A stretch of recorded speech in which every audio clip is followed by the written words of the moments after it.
All right, welcome back to Ethnic Health America. In this segment, we're going to talk about a special campaign about a disease that affects African Americans disproportionately, sickle cell anemia. Our special guest is Sylvia Oje. She's going to talk to us about this campaign. Welcome to our program. Thank you. All right, this campaign is targeting sickle cell anemia. Yes. Give us a little, tell us a little bit about what sickle cell anemia is.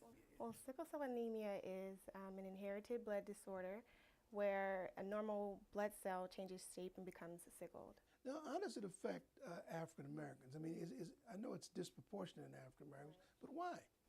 Well, it is because it originated in Africa, and so with the slave trade, where the locations that they were shipped to, that's where it became more prominent. So it manifested in the African American community. Do you know any percentages of what percentage of African Americans have sickle cell anemia?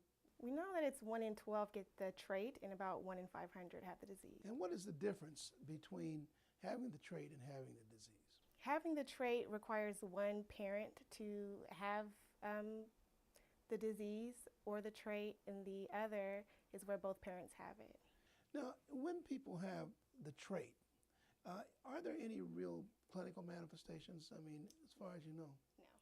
Because you know, there's a move by the National Collegiate Athletic Association, the NCAA, to have every African American, self-proclaimed African American, tested for the trait, Right. on the theory that perhaps there are some illnesses. But is there any medical evidence to suggest that? I wouldn't say so, not for the trait.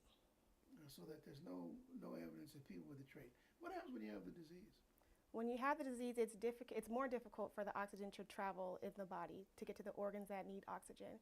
And so that's why it can cause problems for those who have the actual disease. And what kind of symptoms do they usually have? It can vary from pain to clogging in different arteries or different veins.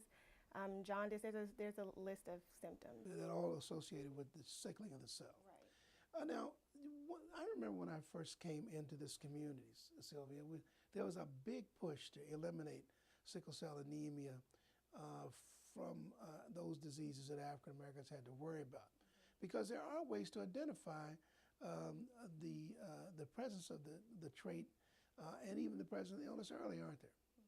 And what are some of those things? I mean, don't they do some screening for people? They do screenings for newborns. In over 40 states in this country, they do screenings for newborns. And so if we do the screening, that would give the African American community enough information, I think, to make good decisions about it.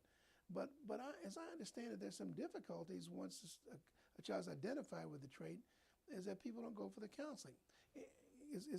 Am I correct on that? You're correct. You're correct. Most women don't know that they have the trait or the disease until they have a baby.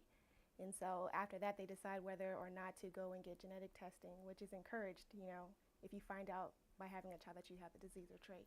But I understand only about 11% of African Americans who get the positive test ever go for the counseling. That's where the campaign comes in, and that's where we want to encourage African Americans to go ahead and get the genetic counseling.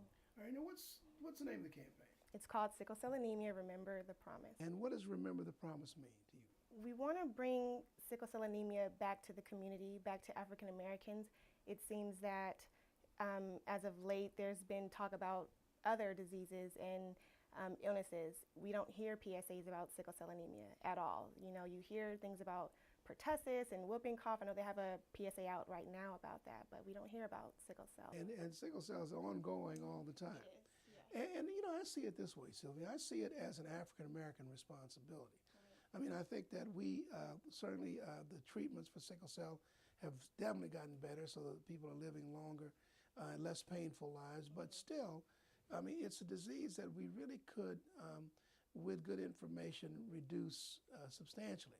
So now we have a campaign, Sickle Cell Anemia, Remembering the Promise. Now, what is the campaign going to consist of?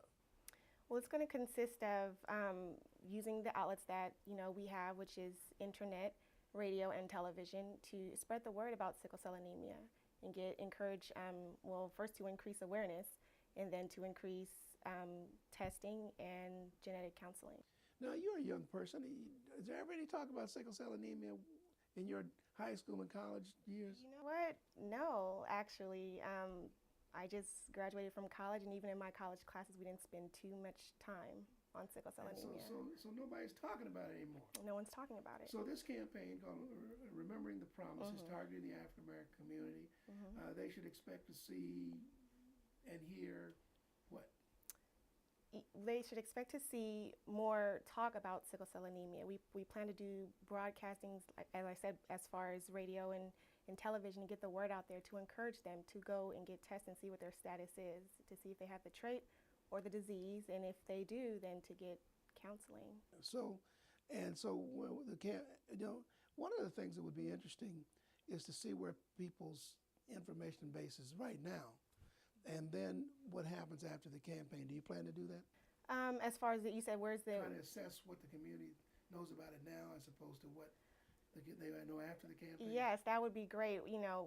I did this small survey amongst my own peers to see what people like me know about the disease, and not too many people knew anything about it. So it would be great to see, after the campaign, whether more people know about it as opposed to before the campaign.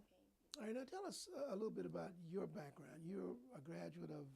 I'm a graduate of San Jose State University. I graduated this past spring, and my degree's in health science. I have a bachelor's of science. And any idea what you hope to do? Well, I would plan to go back to school and get a master's degree and continue in the health field. Well, Ms. Auger, it's good to see a young person like you committed to something in our community. I think there's not enough of that. So thank you for taking the time to join us. Thank you. All right, we'll be right back after this break.